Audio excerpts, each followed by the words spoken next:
Assalamualaikum warahmatullahi wabarakatuh. Selamat pagi anak-anak. Pada kesempatan pagi ini, marilah kita mulai pembelajaran materi Bahasa Indonesia di kelas 8 ini dengan bacaan basmalah bersama-sama.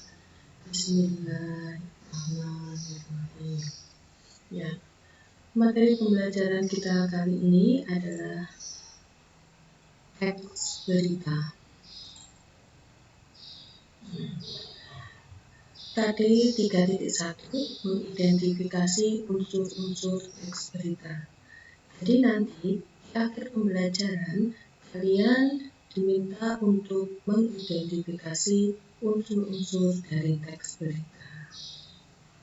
Nah, sebelum masuk materi, perhatikan tayangan berikut ini. Ini adalah contoh teks berita yang berjudul Pemerintah Ganti Istilah New Normal Jadi Adaptasi Kebiasaan Baru. Kemudian contoh yang kedua, ini ada teks berita berjudul Banjir di Cina tewaskan 141 orang sejak Juni. Ini ada teks beritanya. Nah, selanjutnya, apa itu berita? Nah, berita merupakan pemberitahuan kepada khalayak tentang peristiwa atau kejadian yang sedang atau sudah terjadi. Dalam Kamus Besar Bahasa Indonesia, teks berita mempunyai arti segala sesuatu yang diberitakan. Tentunya kalian sering membaca berita, sering mendengarkan berita. Nah, berdasarkan cara penyampaiannya, teks berita itu ada berita yang disampaikan secara lisan. Nah, teks berita yang disampaikan secara lisan ini adalah contohnya kalian mendengarkan berita. Bisa dari radio atau televisi, atau mungkin dari media internet YouTube. Kemudian yang kedua, berita yang disampaikan secara tertulis atau tulisan. Ini biasanya tampak pada saat kalian membaca berita di surat kabar atau koran. Nah, kemudian apa ciri-ciri teks berita? Yang pertama, berita itu menarik khalayak untuk dibaca. Nah, berita itu dikatakan menarik jika aktual atau terkini. Maksudnya peristiwa yang diberitakan baru terjadi, sedang terjadi, dan hangat dibicarakan. Misalnya yang sekarang sedang aktual atau terkini adalah kasus virus corona atau COVID-19.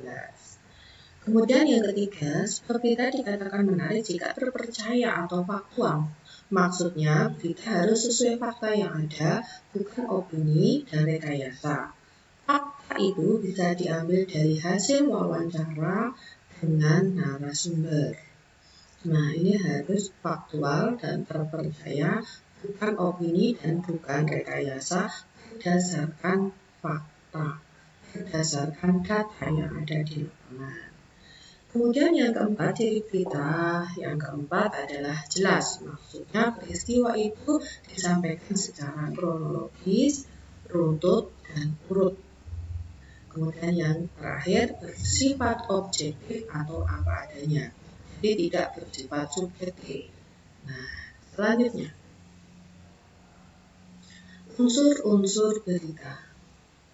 Sebuah berita itu dikatakan lengkap apabila terdapat 6 unsur berita. Nah, berita yang lengkap itu berita itu harus memuat unsur 5W plus 1H. W yang pertama adalah what. Jadi, jawaban atas pertanyaan apa, peristiwa apa yang terjadi. Kemudian W yang kedua adalah pertanyaan menggunakan who atau siapa. bisa pertanyaannya siapa yang terlibat dalam peristiwa itu, siapa yang menjadi korban. Nah, kemudian W yang ketiga adalah when. When ini pertanyaan kapan, ya. Jadi when ini jawab pertanyaan kapan. Misalnya, kapankah peristiwa itu terjadi? Kemudian W yang keempat adalah pertanyaan where atau di mana. Di mana peristiwa itu terjadi? Kemudian W yang kelima, why atau mengapa adalah jawaban dari pertanyaan mengapa peristiwa itu terjadi. Dan yang keenam adalah how, bagaimana. Nah, bagaimana peristiwa itu terjadi? Bagaimana kondisi masyarakat setelah terjadinya COVID?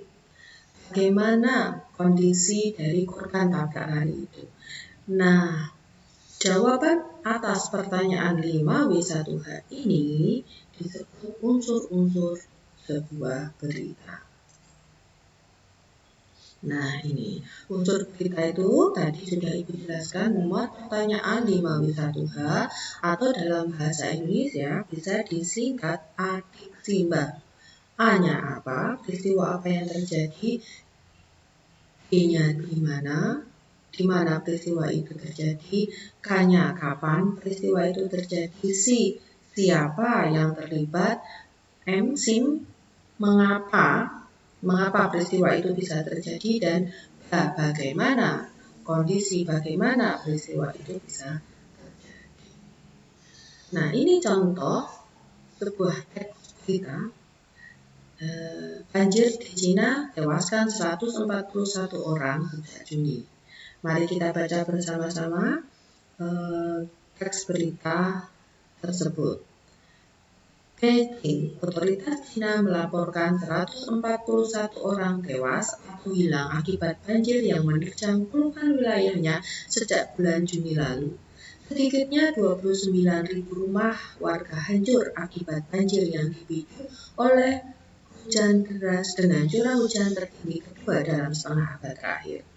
Seperti dilansir Associated Press, Senin 13 Juli 2020, Wakil Menteri Pengelolaan Urusan Darurat Zheng Guoguang menuturkan bahwa secara virtual seluruh wilayah Cina daratan telah terdampak banjir kecuali area barat yang jauh seperti Tibet dan Xinjiang. Sungai Yangtze yang merupakan sungai terpanjang di Asia dan sebagian daerah aliran sungainya mengalami curah hujan tertinggi kedua sejak tahun 1961 dalam 6 bulan terakhir. Curah hujan yang tinggi ini memicu meluapnya air sungai yang memicu banjir secara luas. Nah, dalam teks berita ini, mari kita analisis unsur-unsur berita.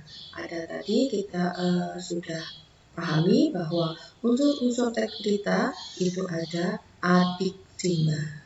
Nah, mari kita coba apakah berita tersebut merupakan sebuah teks berita yang lengkap. Nah, sekarang kita coba analisis unsur-unsur berita. Yang pertama, peristiwa apa yang terjadi? Di situ ada jawabannya, banjir di Cina yang menewaskan 141 orang.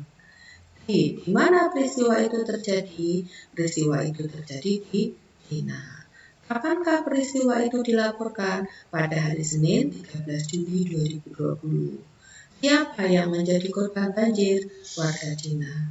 Mengapa peristiwa itu terjadi? Banjir dipicu oleh hujan deras dengan curah hujan tertinggi kedua dalam setengah abad terakhir. Lalu bagaimana kondisi atau keadaan warga Cina akibat banjir?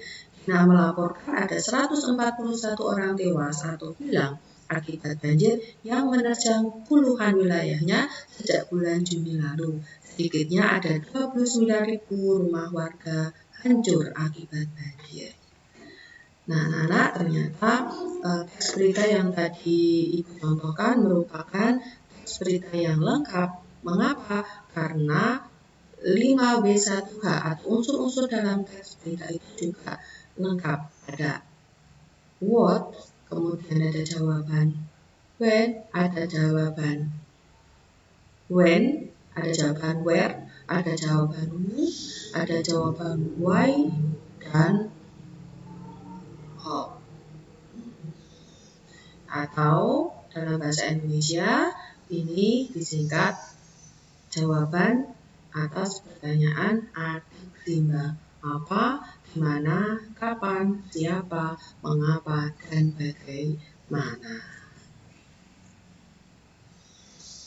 Nah, sudah jelas bukan materi yang Ibu sampaikan terkait dengan materi menemukan unsur-unsur dari teks berita. Sebenarnya hanya ini yang bisa Ibu sampaikan. Mari kita tutup kegiatan pembelajaran kali ini dengan bacaan hamdalah bersama. Alhamdulillahirabbil alamin. Assalamualaikum warahmatullahi wabarakatuh.